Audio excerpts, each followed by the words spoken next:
Smallfoot. Here's a simple idea for you. What if you take the Yeti mythology and flip it upside down, where now a society of Yetis question the existence of humans that they call Smallfoots? It might not sound immediately convincing, but this does open up a large amount of creative possibilities of where this idea can be taken. Warner Animation Group saw this potential and decided to take the opportunity to make their monster adventure. Not only that, but the studio also saw the chance of a big future for the Yetis since the entire idea was based on a book by Sergio Pablos, the same man who was credited to create the Despicable Me franchise. And hey, if he gave Illumination some tremendous good luck, maybe the same can happen to the Warners with this film. So now that we're climbing up the mountains to meet with these creatures, will the Yetis bring out a mighty roar in animation? Or will this movie be as pleasant as the odor of small feet? Yeti or not, cuz let's find out! Oh my god, I know it's stupid, but it's like too stupid to just not do it. The story. When a movie would contain overused tropes and tiring cliches, that would normally be a sign that there was little to no effort put into the writing.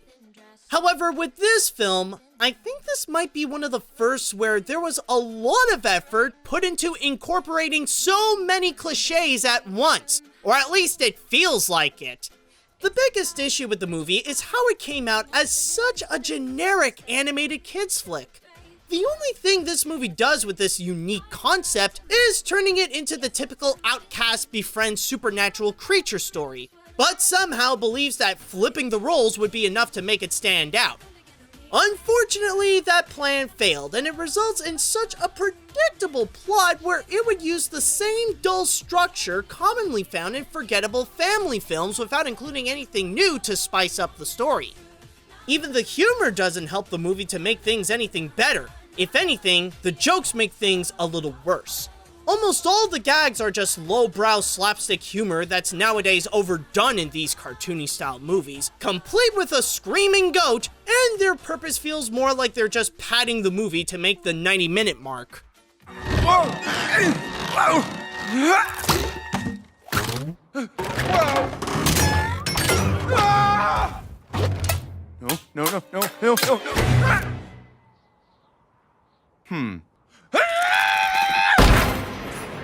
Ow. However, even with all its blandness, there is one piece of substance that it did deliver, and that is the message. The goal of the feature is to tell its audience to be more open-minded, to go and explore and understand more of the world around you to gain knowledge instead of staying within one little bubble and fear the unknown and those who are different. In other words, yes people, this is a movie about being woke. It's a great message, and it wasn't since Zootopia that an animated feature would come in to present such a bold commentary. Plus, it did do a great job in its delivery where audiences would come out with a thinking piece.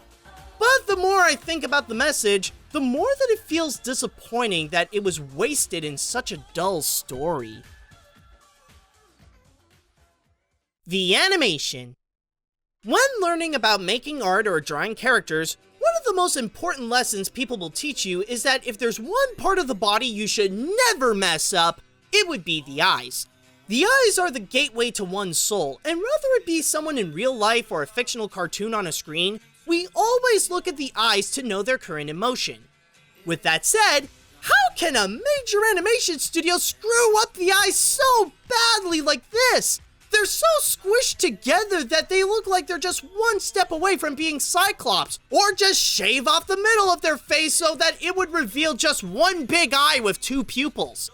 It makes it even worse when the design is still trying to make them realistic with detailed pupils that it kind of makes the whole cast unbearable to watch, especially when the humans look more like monsters more than the Yetis themselves. I should introduce myself. Hi, I'm... It's a Yeti. Oh, look at you. You're adorable. Seriously, they can look so bad that it would make me want to shout, "Come on, two circles, spread them apart, it's not that hard!" I understand if you think I'm just nitpicking the living crap out of the animation, I get that. But it's just that there are some details that should never be messed with, and this felt like it broke the piece that destroyed the entire foundation. However, it's not necessarily worth putting down the visuals too much, since there are also some good marks. While most of the designs are weak, I can see some of the inspiration of the Yetis where they pay a bit of an homage to the abominable snowman from Rankin Bass's Rudolph the Red-Nosed Reindeer. Also, the Yeti village does look creatively strong and show everything to present how they work and live under the Stonekeeper's specific rules. As for the other aspects, they fall more into the middle. They're not well done, but wouldn't be considered bad either. The character animation is mixed, where it's more trying to move in an over-the-top manner, but it only emphasizes how this is just a generic cartoon like most other mainstream animated films nowadays, and outside of the Yeti village, all you get is a typical human village and mountainsides covered in snow. There are a lot of other noteworthy elements that do make the film look good, like the textures and the lighting, but for the most part, the animation is just an entire mixed bag. The characters. Oh yeah, I almost forgot about these guys. I mean, with such a generic story like this, it wouldn't be a surprise that it would also deliver a cast of bland archetypes where not even being a Yeti would make them memorable. You got the main character Migo, who's the good-hearted guy that's caught in a position where he has to fight against the village's rules to present the truth. Michi, Migo's love interest that believes him, along with her team of oddball comic reliefs in the Smallfoot Evidentiary Society, Dorgold, Migo's supportive father, and Stonekeeper, the leader that wants to make sure the Yetis follow the rules of the stone so that they can all be safe. But in terms of the humans, the only one that really does matter is just Percy, the guy that ends up accompanying Migo on his journey. Admittedly, before watching this, I was a bit hopeful that he could turn out good, especially when having James Corden move from Sony to Warner's, where he would go from voicing despicably hateable characters to one that can be tolerable and even likable. You know, like Andy Samberg when he voiced Junior in Storks. Must be the same case here, right? I thought I'd made it, celebrated when I got my TV show, but the haters out there hating got my ratings low, low, low. It's hard to compete with videos of twerking hogs. Nope, I was wrong. This guy is just a pretentious dick who is desperate for views to the point that he would even lie to his audience to achieve it. Seriously, can we just have one animated film where James Corden is not either pointless or acting like a douche throughout the film? He doesn't need that kind of reputation as an actor. Whether they be Yeti or human, they might be following the stones too much to the point of coming out as entirely forgettable. The songs. Surprise! This movie actually counts as a musical. I mean, if they brought in people like Zendaya and Common to be a part of the cast, you might as well take advantage of their singing talent. However, this doesn't necessarily feel like this was originally planned as a musical.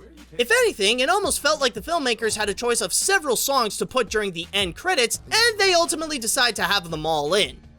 This is where the inclusion of the songs have some issues. They don't feel like they serve a strong purpose to advance the story, but rather to be filler to extend the movie's running time. This is the case with songs like Perfection, Let It Lie, and especially Percy's Pressure, which is just Queen's Under Pressure, but with the lyrics changed to fit the movie. I mean, because I do what the songs say, and I'm doing okay. What could be better than this? It is what it is perfection. Feeling emboldened by your noble quest to find the truth, I chalk it up to the naive innocence of youth. So let me share a secret that you'll learn as you grow older. What's true enough? Brenda, Brenda, I'm a desperate man. So help me get back on the top and rocking again. The one song I'll admit that came out the strongest here would have to be Wonderful Life, since that one does revolve more around the movie's message. All these questions that we always have, all we are is curious, nothing wrong with that.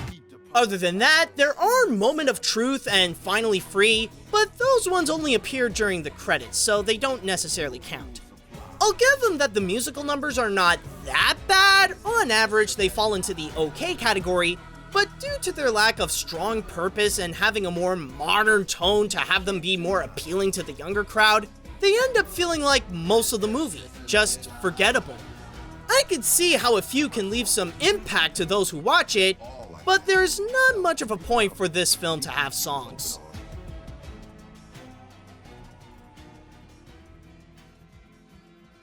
You know what they say, Smallfoot, small chance it would be anything higher than mediocre. Smallfoot did have the ambition of being a strong animated feature with a cute concept and a powerful message, but it's too bad that it was all wrapped up and delivered in such a bland and forgettable way. The entirely generic story, dull characters, weak designs, and nearly pointless songs unfortunately undermine what it wanted to say. Honestly, my best recommendation is to wait till you can casually watch it at home. That way you'll get your money's worth on this. Then again, this is a film that teaches you to stay woke, so if you feel like you have to watch it yourself to truly see how it is, I won't stop you. But I'm just saying that some discoveries won't be as wondrous as you would expect.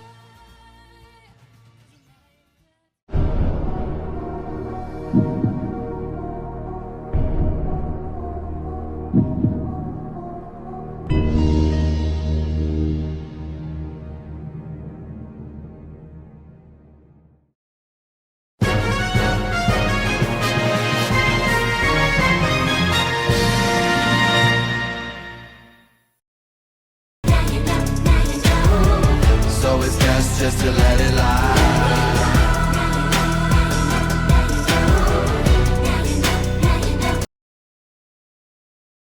Wait!